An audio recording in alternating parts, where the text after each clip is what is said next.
Hey guys, thanks for tuning into oddsmarket.com. Stuart is here from Tipster HQ, and we are previewing the Euro 2016 final between Portugal and France at the Stade de France. Stuart, thank you for being here. No problem. Now, obviously, the all-awaited final here between Portugal and France. If you obviously, it must be, the atmosphere in France right now must be amazing. But were you predicting? We were both predicting Germany, weren't we, to make it to the finals at least? Originally, yes, but if you remember in the last video we did, I kind of dipped out. That's right. You jumped ship. I stayed. I stayed and traded out.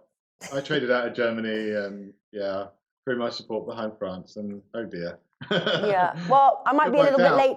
I might be a little bit late to the party, but I am right behind France right now. Where do you sit? France, draw, or Portugal in the end of the 90 minutes?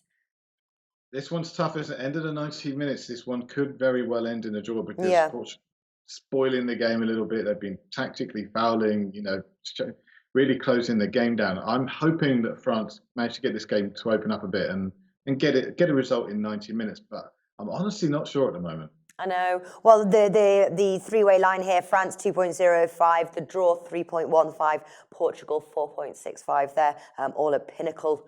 Who is going to lift the trophy? Do you have an answer for that? Allez les Bleus, I hope. I hope that France will be doing it. To be honest, I have not exactly been excited by this Portuguese side. I think the last time we saw a side that was this defensive, this niggly in the final was back in 2004 when Greece actually managed to win, beating Portugal in the final. Yeah. And maybe they learned something from that. I'm really hoping that France do something a little bit special and get the win at home with their crowd behind them. Yeah, well, I think obviously the last match was the first match that Portugal actually won in the 90 minutes. It's quite sort of amazing to see them here at the finals. But I suppose they have been playing very sort of like compact, very solidly, which is what's brought them here. But very safely, would you say, sort of Portugal's performance?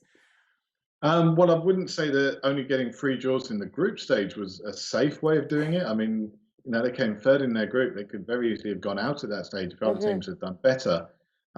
So I wouldn't say it was safe. I'd say taken some risks along the way, but it's kind of worked out for them, hasn't it? Yeah, yeah. Well, are you going to play any betting markets that involves a three-way line or backing a team to win? Yeah, I'm taking the risk actually. I've been looking at it, and I'm still unsure, but I think there is some value in taking France for the win in 90 minutes. 2.05 with Ladbrokes. There are better odds elsewhere as well. So if you can get those, go for it. Yeah. Well, I had Bernardo on the line, and you can only guess what he was going for. I did say, I was like, are you betting with your heart on this one? He likes Portugal in the double chance, and he likes Portugal draw no bet. So at least I suppose there's the draw in there for him.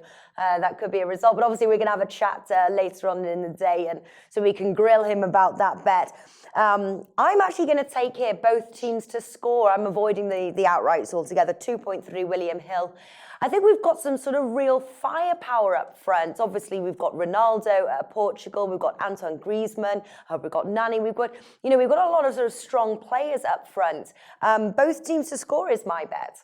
Do you think do you think that's a winner?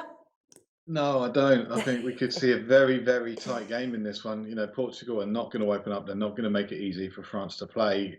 If they get a goal in the 90 minutes, I think it will be on the break.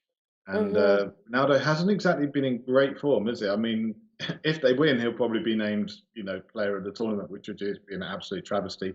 But I don't think we're going to see both teams scoring. It's one side or the other for me. Yeah, I like that bet, I have to say. But anyway, the final question, obviously, again, everyone who's talking about it is obviously that Portugal have been unable to beat France in like 40 years. That's 10 head-to-heads. They have been unable to back that win. And that's obviously including the Euro 2000 semi-finals and the 2006 World Cup semi-finals as well. How will that be playing in Portugal's sort of mindset, knowing they've been unable to beat this French team and now certainly heading to their turf? How is that going to play in their performance? I think more the fact that they're going to be playing on another side's turf is the issue. And also, you've got to remember those Paris bombings will give the French a massive amount of inspiration to go for. I think Portugal will just go out to this one. They'll say, right, let's do what we've done for the last few games. It's worked for us. And let's just make it work again. So they're going to try. They're going to try and spoil. They're going to, they're going to foul. They're going to cheat. But France might be doing a fair bit of that as well. So we'll see how it goes. All right then. So Stuart's there going for France, win their 2.05 pinnacle. I like both teams to score. William Hill, do check in with us later. We will be in a round table with a group of tipsters previewing this match, so stay tuned for that. Stuart, thank you for joining us. Thank you.